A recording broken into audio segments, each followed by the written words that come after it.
Tumindig na parang isang bagong araw ang pag-asa ngayong umayon na si Vice Presidente at ang buong sambayanan sa layunin na patawan ng katarungan sina PBBM, Lisa Spangs at Romualdez sa pagdala ng imbestigasyon sa Senado. Ang sunod-sunod na mga isyu na naglalaman ng kanilang pagiging sangkot at pagiging mastermind sa mga katiwalian sa bansa ang nagtulak sa desisyon na ito.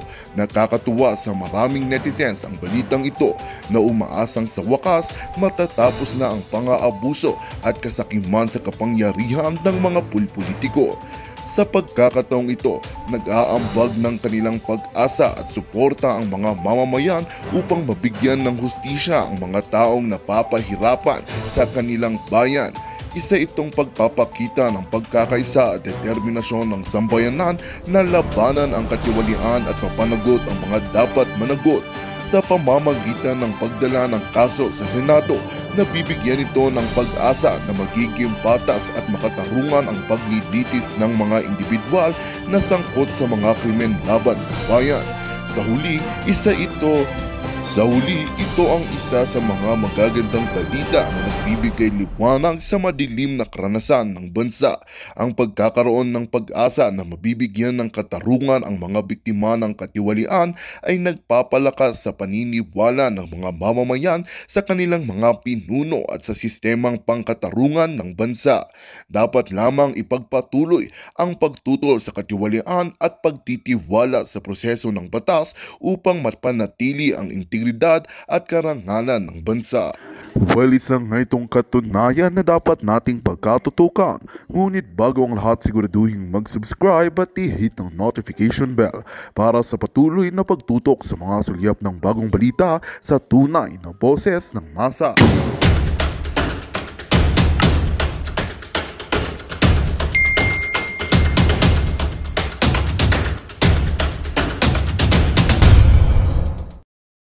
Na ang Pilipino ay ibabala niya sa kanyon.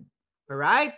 Ibabala sa so ang mga strong points na pinag-usapan is yung about authoritarian, comparison, kumbaga inungkat doon yung pagiging authoritarian ng tatay niya. Then ang relationship ng Duterte at niya sa China, you know? Ano ang previous relationship ng Pangulong Duterte, ano yung comparison? Then also yung mga ninakaw nilang pera, yun sa Kaban ng Bayan. At masasabi ko na nagkamali talaga tayo by watching that video, this interview mga palangga. Nabudol talaga tayo. Okay? Budol na budol tayo. Putang ina talagang sabi ko, bakit the reason why kaya tayo napunta kay Kuting kasi nga yung Dilawan na nag-take over noong 1986, akala natin sila yung nakipaglaban nga dito, 'di ba? Sa mga atrocities, okay, mga human rights violations during Marcos time. Anak ko nga, I was young, pero ang nakita ko talaga sa probinsya noon ay wala yung mga nakikita nyo sa Maynila. Maliwanag naman dyan na sinabi ko. And sinuportahan ko yung mga putang inang ito, mga buwakan ng Ginimes, dahil sabi nga natin, baka isoli na yung mga ninakaw nila at hindi na magnanakaw kasi sobrang ganid naman kung magnanakaw pa. I think pareho tayo ng ng parang kaisipan noon, although I'm so happy kasi yung iba hindi talaga kayo nabudol. Ibig sabihin, mga palangga, ay tama yung desisyon nyo, nagkamali kami. Pero the thing is, nasa na kayo? Yung mga ngalngal na Dilawan, na galit kay Marcos, nasa na kayo? Nasa na yung mainstream media? O inaamin namin, nagkamali kami, putang ina, nabudol nga kami. Dahil akala namin, hindi na magnanakaw. Ang akala namin, makahiya na yung mga buwakan ng inang ito. So kaya kami nabudol. Tapos pinagtawanan nyo kami, di ba? Na now, nag-speak up kami, umayon na kami sa inyong paniniwala na oo, tama nga, binudol nga tayo ng buwakan ng inang Marcos and now, another name is Araneta. And ang Romualdez Marcos, iyan talagang nambudol sa atin.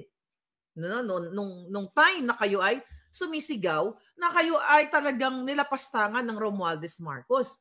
Pero ang nakakalungkot, nasa na kayo? Kakampi nyo na kami ngayon. So balikan natin yung interview, okay? Bago pa tayo mapunta na naman sa kung saan-saan. Ngayon mga palangga, okay? Ang sinasabi ni Marcos Jr. doon, na yun, the same story na tayo daw ay mayroong soberenya at may sarili tayong soberenya na dapat ito ay protektahan. Chuchu-chuchu. Sabi pa niya, nang hinayupak niya, hindi niya hahayaan, although sinabi niya sa Australian Parliament, at inulit niya uli sa, di ba, sa interview, na hindi niya hahayaan, okay, exact word niya, we will not allow a single square millimeters of our maritime rights to be trampled upon. The Philippines now finds itself on the front line against actions that undermine regional peace, erode regional stability, and threaten regional success. Let's talk about this. Na sinasabi niyang hindi niya hahayaan na may manakop o, kumuha ng ating soberenya, ng ating lupa, okay, in layman's term, kahit isang, what is millimeter in Tagalog? Pulgada, inch, isang ganyan, okay. So, hindi daw niya hahayaan. At ang Pilipinas daw ay nahaharap na tayo at ngayon ay nasa frontline tayo laban, okay? Laban dito sa mga pwedeng mag-undermine. Ay, ano ba, sino pwedeng mag-undermine, okay, at manakop sa atin? Okay, let's talk about that. Gusto ko makita yung mukha niyo. Bakit all of a sudden, itong hayop na to, ilalagay na tayo sa frontline? Ang Pilipinas, kayo dyan. Ibabala na kayo sa kanyon. Naalala niyo yung kanyang interview in the past na sinasabi niya na wala siyang papanigan between America and China. Kasi isang bahing lang daw yan ng dalawang nagbabanggaang malalakas na bansa na yan ay mawawala na tayo sa mapa. Or remember that, mga kababayan? Ngayon, what? Okay? Ngayon, mga palangga, okay ba yung ano ko? Okay ba yung sound ko? I think we're good, diba? Okay naman. Yeah, okay. So ngayon, mga palangga. Okay. Okay, tingnan mo natin mga comments. Watching from New Jersey, si Tessie. Okay. So naalala niyo yun. So ito mga kababayan, may problema ba? O kasi nagdisturbo ako eh. Nag-iinit ang ulo ko kay Kuting. Nawawala ako eh. Gusto ko magwarla. Putragis ng hayop na Kuting na ito, mga palangga. Okay. Ngayon, ang mga katanungan doon, mga kababayan, bakit biglang nagyumabang si Kuting na ibabala niya na sa kanyon ang mga Pilipino? Dahil nung unang siya ay nangampanya, kaya nga na tayo nabudol dahil sinasabi niya, hindi tayo makikipag-away between China and America. Tayo, yung bansa ko, hindi tayo ang Pilipino ay hindi makikipag-participate sa kaguluhan ng dalawang bansa. Sa halip ay tayo ay nasa neutral side or nasa gitna tayo kasi we cannot afford to go to war. Unang-una, paano nga tayo makaka-afford, ulit-ulitin natin, ang ating mga sundalo kung binabawasan ang kanilang mga benepisyo, yung buwaka ng inang Lisa na naman, yung hayop na to, paano makakalaban ang ating mga kasundaluhan? Kulang sa benepisyo dahil binawasan. Doon noong panahon ni Duterte, dinagdagan. Walang mga gear, gadgets and everything. Hindi tayo makakalaban if we talk about numbers of the Chinese people and numbers of the Filipino people. Yung population, talo talaga tayo. Yun ang katotohanan. Kaya nga, natuwa tayo kay Kuting noon na hindi tayo papasok sa gerang hindi naman natin gera. Okay? So yun yung isang kasinungalingan ni Marcos Jr. And now, bigla siyang nagtapang-tapangan. Bakit? Bakit may nangako sa kanya? O hindi bakit? Dahil nakuha na ang mga ninakaw ninyo, ang pera ninyong naka-freeze for so many years? Okay, let's talk about that later. Hayop na ito. Okay, dahil nga daw ang sinasabi dito na ang mga Chino ay inaharas yung ating mga Philippine Coast Guards diyan sa ating karagatan. Okay? So ngayon, mga kababayan, you know what? Biglang nagbago ang kaisipan nitong hayop na ito. Kaya sabi ni Sara Ferguson, isa-isay natin, in your speech to the Australian Parliament, you use unusually strong language, quoting your own pledge. You said, I will not allow any attempt by any foreign power to take even an inch of our sovereignty territory. We will not yield. Sinabi niya sa parliament. Are you talking about not giving up Philippine territory in the South China Sea? All right. Of course, hindi naman natin i-give up ang ating teritoryo. Diba? Tama naman. Dapat hindi natin i-give up. Pero nga, ito yung sagot ni Kuting. Absolutely. It is my sworn duty and sworn duty of the entire government of the Republic of the Philippines to defend the Constitution of the Philippines, and the first article of the Constitution is definition of our territorial waters. So akala mo ngayon ay akala mo talagang poprotektahan niya ang ating bayan. So ano yung sworn duty na pinagsasabi mong buwaka ng ina ka? Doon pa lang sa hindi na sa international water ang pinag-uusapan. Yung pagpapapasok mo ng smuggler at labas-pasok ng smuggler at paglabas ng ating mga kayamanan na ninanakaw nyo patawid, okay, sa iba't ibang bayan, yan ba ay sworn duty mo sa taong bayan na hinayupak kang Kuting?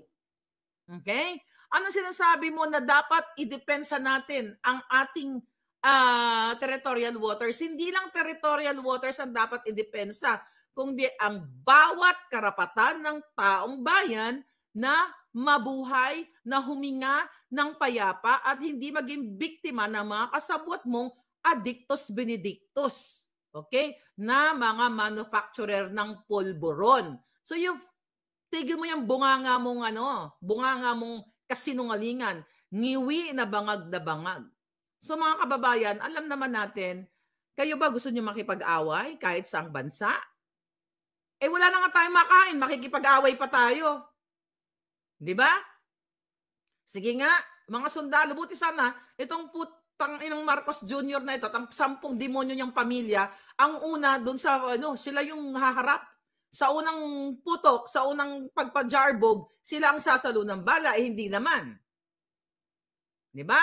Ang tapang-tapang ng Jotang Ginento. So alam niyo na bakit ka nagtapang-tapangan ngayon. Sabi ni Ferguson, you didn't name China either in your answer or indeed in the speech that you gave to Australia, but it appears to be present in every security move that you make, and indeed behind every speech that we've seen you make recently. How urgent a priority is it to counter the fast-growing military power of China? Diba? So hindi niya pinangalan yung China, pero mababasa mo sa kanyang mga salita na lalaban or poprotektahan daw talaga ang Pilipinas or makikipagbanggaan. Kaya naman, di ba, ang ginagawa ngayon, ang dami ng mga nade-deploy, not only from the United States at iba pang mga bansa na nade-deploy sa Pilipinas, na nagbabadya na magkakaroon ng isang malaking laban, isang malaking kaguluhan, mga kababayan. At ito ay nakakatakot sa pakapakanan ng Pilipino. How urgent? Sabi niya, well, we don't see it that sense. We don't see it as countering the military power of any country whatsoever. It's merely the defense of our territory. Wow, di ba? Siyempre mga pautot niya, kailangan na daw depensahan yung ating territory, ganyan-ganyan. Pero ito'y drama-drama lang ni Kuting dahil nga, sabi pa ni Kuting, we have territorial conflicts with other countries, Malaysia, for example, and Vietnam. But we've come to an arrangement with them to resolve any such conflict peacefully. Kung kaya mo i-resolve ang conflict sa Malaysia and Vietnam, bakit hindi kayang i-resolve sa China?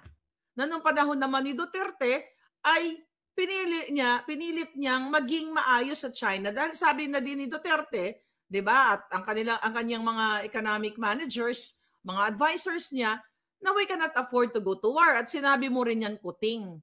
'Di ba? Kung kayang resolbahin yung problema sa Malaysia and Vietnam, bakit hindi mo kayang resolbahin ang China? Kasi may nag-uudyok sa iyo dahil ikaw ay isang uto-uto.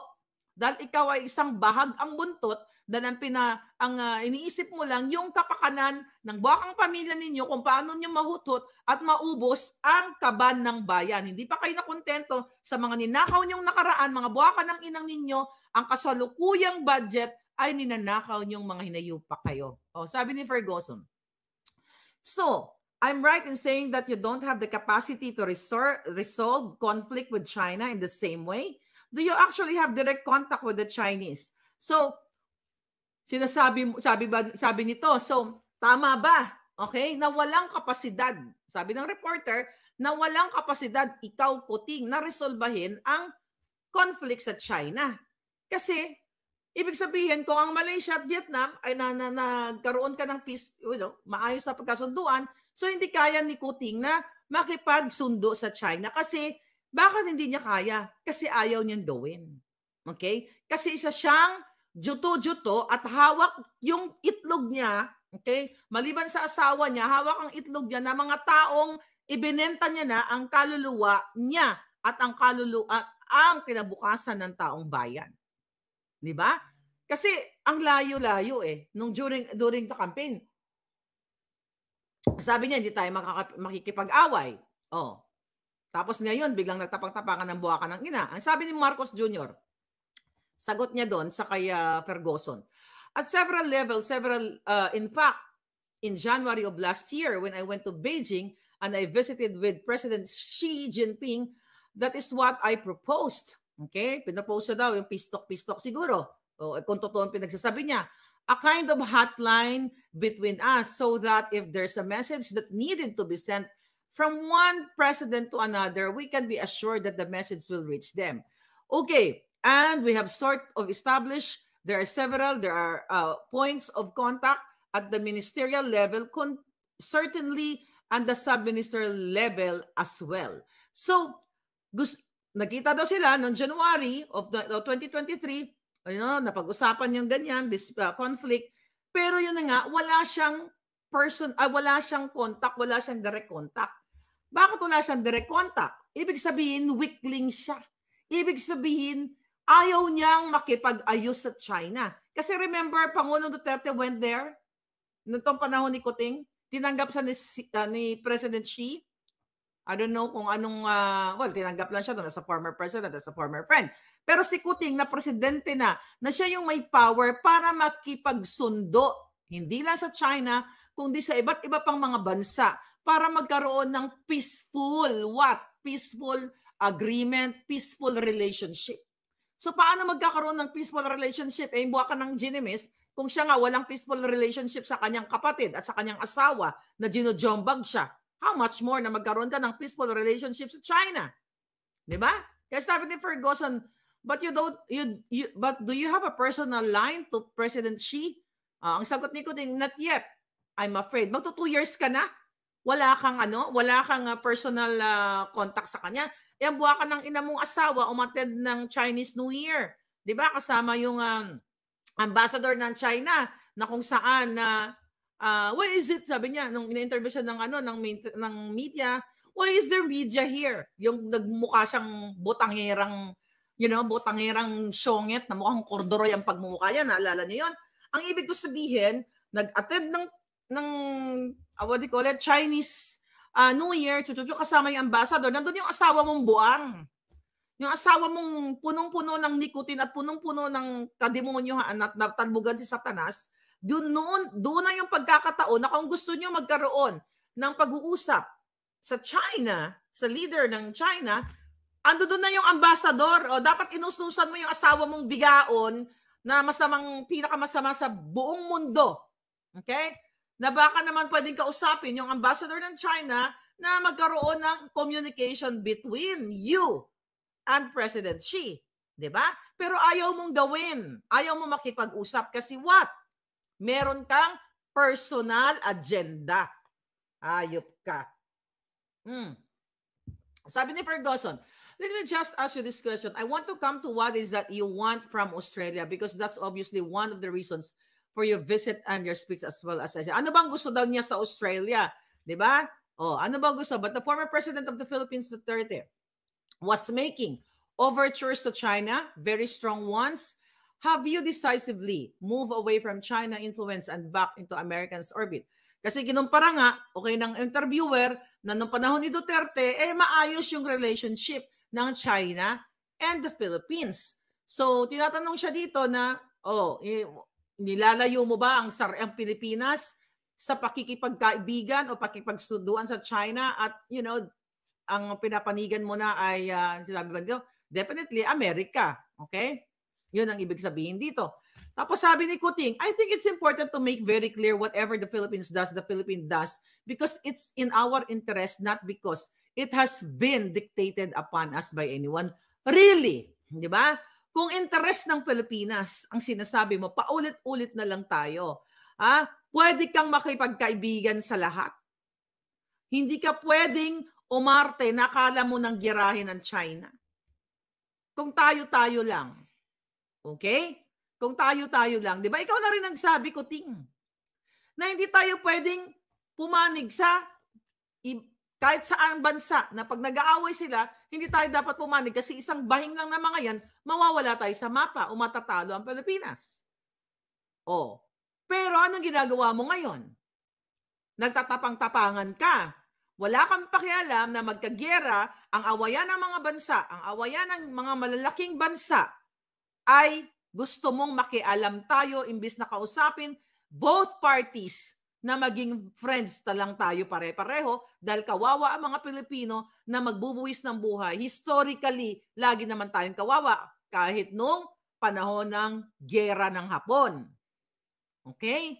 Panahon ng gyera ng Hapon at ng Amerikano, nasa history natin, paulit-ulit na tayo, ang Pilipino, ang nagbuwis ng buhay, maraming buhay. Hindi ka pa ba natutong hayop ka? Na imbis na lang makipagkaibigan na lang? Okay. Ngayon, you know that already, mga palangga. Alam ninyo kung ano ang purpose na ginagawa nitong hayop na presidenteng Kuting na ito. Kasi ang tanong, ano ang naging agremento ng mga taong sumusulsul sa kanya? Especially yung kanyang ahas na asawa para awayin ang China at para pumanig sa mga mayayamang bansa katulad ng Australia at ng iba pa. Okay? Ng Amerika. Okay. Ang sabi ng hayop niya, ni Marcos Jr., as I explained it to President Xi, I said it's my duty. I took an oath to defend the Philippines and anyone who will help me in that regard, I must engage with them. Hindi totoo to palangga, di ba? Kasi ulit-ulit na, anong oath pinagsasabi ni Kuting? Sila mismo sumisira ng bayan natin. Itong usapin between other countries, Japan, China, Australia, pistok-pistok, eklabos niyan. Ito ay mga kadramahan, kasinungalingan, way ni Kuting para makapag-travel abroad. It's not about really gera-gera. It's not really about parang kunyari bilateral, trilateral agreement, chuchong ganon. This is all about kaletsihan. Kasi ang totoo, ang taksil sa bayan ay sila mismo. Dahil kung gusto ni Kuting na ayaw niyang kahit sinong bansa ang kumuha o agawin ng isang pulgada, isang inch, ng isang metro, ng lupa or something, hindi niya hahayaang binababoy ng asawa niya, ng pamilya niya, ni Tambaluslos, mismo ang taong bayan. Actually, tadako tayo dyan kasi may mga sinabi siya dito later on sa kanyang mga interview. Isa-isahin lang natin ito yung mga importante. Okay? Sabi ni Marcos, what do you call it? Ni Marcos, sabi niya, I think the situation now between them is quite different. Sabi kasi ni Ferguson, was your predecessor getting too close to China? Sabi ni Kuting, well, I think the situation between now and then is quite different. And I'm sure he did what was in his judgment. That's Pangulong Duterte, ang minimi niya. Was the best he did. He was closer to China rather than the United States. And maybe because things have heated up a little bit. Bakit, bakit mas malapit si Pangulong Duterte? 'Di ba sa China? Kasi nga historically, yung pagsakop sa atin, pagsakop ng mga Amerikano nung unang panahon, 'di ba? Nung unang panahon sa Pilipinas at yung mga injustice na ginawa nung panahon yun ang kinagagalit ni Pangulong Duterte. 'Di ba? Na talagang nilapastangan tayo nung unang panahon. Hindi lang dahil trip lang ni Duterte na gusto niya lang makipag-away or something. Historically, may pinagbabasihan, meron siyang hugot. At ganun din naman si Kuting dati, di ba? Galit siya sa mga Amerikano kasi sabi niya, kinidnap sila ng mga Amerikano nung sila ay kinuha noong 1986. Nung sila ay pinatalsik ng taong bayan at ng mga dilawan na ngayon ang iba sa kanila ay tahimik na. Tapos ngayon, mamaya, hindi niya na mabanggit-banggit na siya ay kinidnap eh. Kinidnap. Mismo sa tatay niya, kay Marcos Sr. at pamilya niya na sinasabi kinidnap sila ng mga Amerikano noong 1986. Okay, sabi ni Kuting, but together, sabi niya, with Australia, we have visiting forces agreement with the United States and Australia. They are the only two countries that we have them with. And we have mutual defense treaty in the United States, which has been there for decades. Sabi ni reporter, how is it important from your point of view that Australia has chosen to acquire and build a fleet of nuclear power submarines? Gagawa pa sila. Sabi ni Kuting, desisyon niya ng Australia, Sabi ng reporter, do you support? Ano sabi ni Kuting? I support AUKUS. You know, AUKUS is a AUKUS 1, 2, 3. I think it's yung trilateral agreement ng Australia, United Kingdom, and US. You know, yung pinag-uusapan yata doon yung about national security, yung mga kasama na rin siguro yung economic, yung mga may mga pagbabadya na pananakop o paglulusob ng mga bansa o whatever that bansa is. 'Di ba? 'Yun ang ibig sabihin dito. Sabi ni Kuting, I support the Quad. Remember that Quad, yung pabida-bida na tinanong ni sino to? Yung binigyan ng generous allowance, si Clarita Carlos during the SMNI debate. 'Di ba? Remember that Quad? I support the Quad, and I think Quad is, from the word Quad, is quadlateral. Kung isa trilateral o Australia, United Kingdom, and US, this one, the Quad, is also the same thing. Yung kasunduan ng 4 na bansa, Japan, India, United States, and Australia. Di ba? Sabi niya, I think that is just presents a stronger front in terms of maintaining the peace in the South China Sea. So, okay naman na may kasunduan tayo, na may kakampi tayo, di ba? Wala namang problema. Maganda yon, kaya nga peaceful lahat eh. So, hindi porket nakipagsundo tayo sa Australia, sa India, ang agreement na to, hindi tayo kasali actually doon sa AUKUS at Quad na yon eh. But again, yung magiging peace, neutral ka, hindi ka makikipag-away, tama lang yun. Kasi mga nag-aaway-away lang naman, mga powerful countries eh. Kasi, ano yung intention nila? To get more power. Di ba? Para, yung isa, parang buhay lang yan sa tunay na buhay. May mga kaibigan na eto, maganda na yung buhay, medyo pantay sila, yung isa, sisirain ka. Di ba? Sisirain ka kasi gagawin ka ng issue o nambubuli ka or something kasi gusto mong agawin yung trono niya. Di ba? Parang ganun lang yan. Gusto mong nakawin yung anong kanya. Kaya yung iba, tataniman ka ng mga kwento, tataniman ka ng kaso, if you talk about regular na pag-uusap sa buhay. Pero ito naman, yung mga malalaking bansa, mga palangga, lahat yan vested interest. Ngayon ako, kasi Amerikana, di ba? Pilipino-Amerikana, ayoko ng gyera. Pero paulit-ulit ko sinasabi ko, kung ako isang ipinanganak sa Amerika, na wala akong alam sa Pilipinas, at hindi ko naranasan yung paghihirap doon o nakikita ko yung mga tao doon kung paano sila mag-sacrifice, paano sila mag-suffer, paano sila mawala ng pag-asa, mawala ng buhay, maging biktima ng kung ano-anong mga kaletsyahan ng gobyerno, I don't care, di ba? Wala akong pakialam sa inyo. Kasi hindi ko naman alam yung buhay doon eh. Ngayon, kung kukunin namin ang yaman ninyo, let's say, kunin namin lahat ng resources ninyo, pabor yun sa akin. Pero sa mundong ito, di ba, kaya nga may mga bilateral, trilateral agreement eh. You have to respect other countries' what? Sovereignty. Doon na naman tayo papasok. Bakit panghihimasukan, okay, ang mga maliliit na bansa at uudyukan para makipag-away? So mali yun. So kung ako lang Amerikano na pinanganak dito, na wala akong kakilala dyan sa inyo, wala as in, papalakpak ako. Sige, kunin natin lahat ng saging sa Davao. Kunin lahat natin ng nickel, ginto, lahat ng resources, ubusin natin lahat yan para maganda ang buhay natin dito ng mga Amerikana at bahala ang mga Pilipinong yan, mga ganito, ganyan, malubog sila sa hirap. You know what I mean? Pero hindi eh. Kaya nga ang mga Amerikano